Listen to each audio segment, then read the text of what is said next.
Hi, Graham Park here from Shooters Union. I'm here today with Senator Pauline Hanson. Good morning, Pauline. Good morning, Graham. We're here specifically today to talk about this so-called hate speech and gun ban or gun restriction bill that Prime Minister Albanese has pushed towards Parliament very, very rapidly. And having read it, and I got locked in a room with a law professor for a day looking at it, it's really, in our opinion, very badly written and misdirected. I wanted to talk to you directly and just get your opinion on it and your take on it. You're right, Graham, what you said. Poorly written, and there's going to have to be amendments brought into the Parliament, which the Labor Party probably will do. I'm getting a bit tongue-tied. Sorry, I do apologise. The administrative side of it, I think that it has been rushed through to do it. Section 80.2B, when they talk about targeting certain groups of national ethnic origin or cultural background, that type of thing. And then in the next clause, they say it's immaterial what cultural background they are. I think it's contradictory. I think it's confusing. You're putting too much power into who determines what's hate speech. There's no definition to hate speech. It's retrospective in parts of it, and it's also too much power into the hands of the minister. But then again, if someone's charged with it, feels offended by it, you're allowing it to the courts, the judges to determine. Now, I've been through the legal system just recently, and what one judge summed up about what he found offensive was completely out of whack with what I had said. You know what I mean? So I think that it's very concerning of how this can be interpreted. I think my biggest concern with it is when they talk about groups or whatever they're wanting to push. Like, I'm always on about immigration, mass immigration, and now I'm saying the people that we bring into the country, we must be selective. And even some countries, I'm saying, don't bring them in. No different to what Trump and other ones are saying. We don't want people from that country because they're incompatible, they won't assimilate, and we're going to have problems, which we have seen. If these laws pass, and then I head down this path of a political party and my policies, that can be seen as hate speech. Also, if you go out and say, I love Australia, I want to fly the Australian flag, it's my country, it's the best country in the world, that can be seen as hate speech because you're appearing to be more superior than someone else. And I put up on my Facebook page this video clip of this woman, a counsellor from the UK, and she said to the journo, oh, I was born and bred there. As soon as she said it, she stopped. She knew she wasn't allowed to say that. Although she was born and bred there, she's making those that have migrated feel inferior to her because she was born and bred. This is the minefield that we have to navigate with this bill that has been rushed through, and I cannot support it in any way, shape or form. Yes, and I think it's clear talking to a couple of your senators, Malcolm and Sean, they seem to feel very strongly the same as you, Pauline. And in our having a law professor in constitutional law look through it and talking to people with legal experience in Malcolm's office, it seems very clear that this could be used to stifle all sorts of political opposition. It could be something that we say on a firearms issue against the law could very well be taken out. It's incredible. And parts of it on the gun side, when you look at that, could see someone in for 5 years in jail watching a YouTube video on how to repair a Lee Enfield rifle from World War I. I mean, it boggles the mind the lengths this is going to and the powers it's giving both on the hate speech and protest side, which is why even the Greens are having reservations over that. And my feeling is they'll probably come around with a couple of little amendments. What's your thought?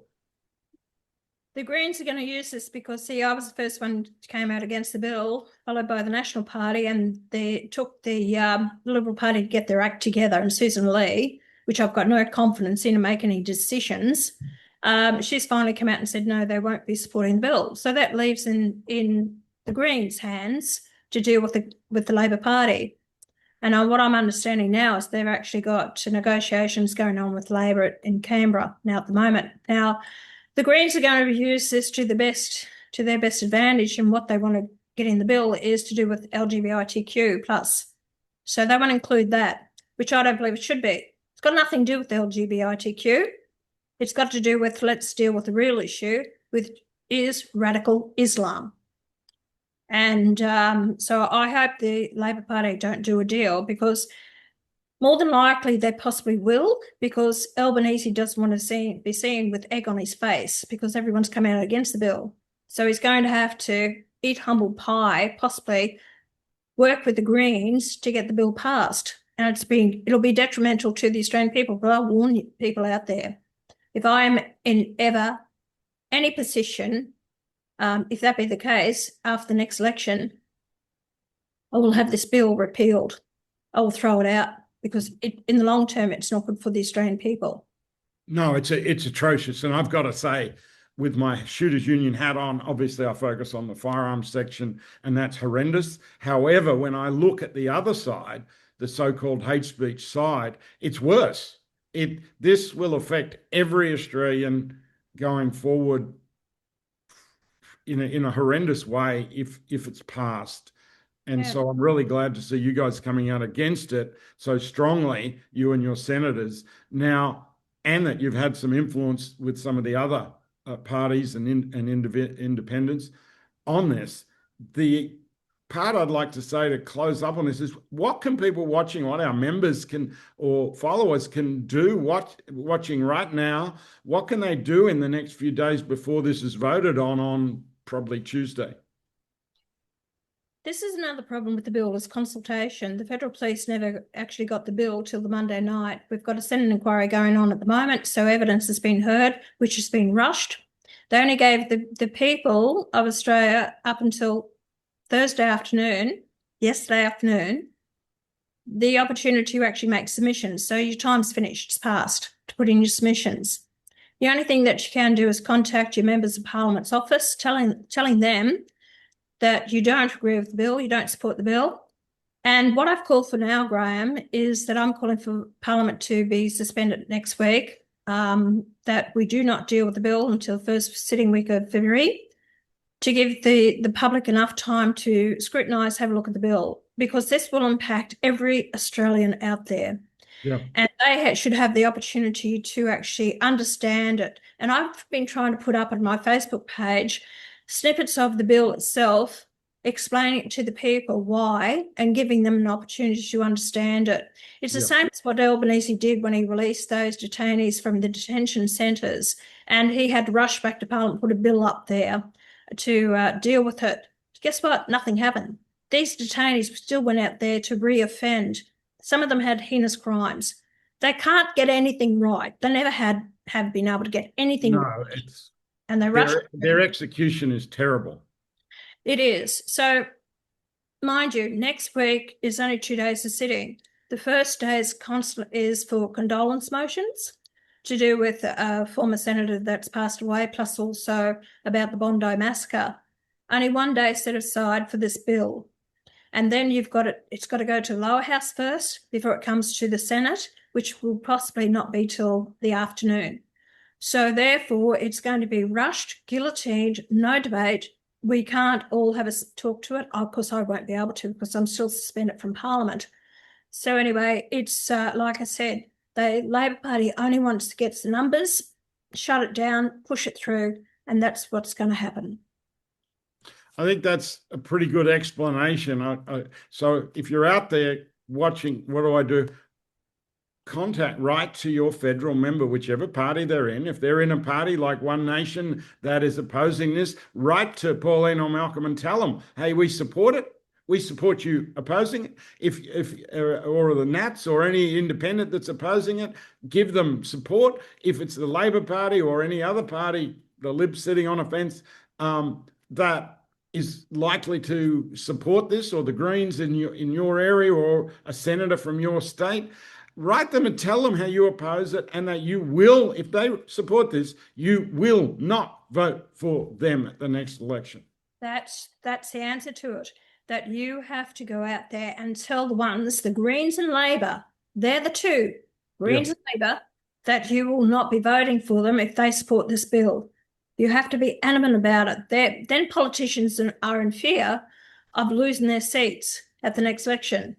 Labor is so regimental and have not been able to speak outside what the party decides on. And they're just little tin soldiers following, whoever the leader says anything. And they're not representing the Australian public. And that's what's shame about the Labor and also the Greens. We need to call them out on it. Thank you very much. I know you had a very busy day, Pauline, and I know there's lots going on for you and your senators with this. We appreciate the fact that you're opposing it, but we also appreciate you taking the time to give us a bit of context, a bit of background today. I think where I'm just now at the point why I am opposing this, they intend to pass the two bills in the one vote. So the hate speech and the gun laws. That's the reason I cannot support this bill, and I won't be voting for either the bill. So that's my reason. And as I said in a view, Albanese needs to actually get his head out of the sand and understand that this got nothing to do with guns. This is about, he can say it, radical Islam, deal with the real issue and not with persecuting other people. And another big thing with this bill is it possibly is unconstitutional as Section 116 in the Australian Constitution. So there again, taxpayers will be funding these legal challenges. Correct. All right. We're keeping it very simple. Ban terrorists, not guns. Correct. It's like, let's address the issue. Thanks so much, Pauline. Really appreciate your time. My pleasure. Thanks for having me.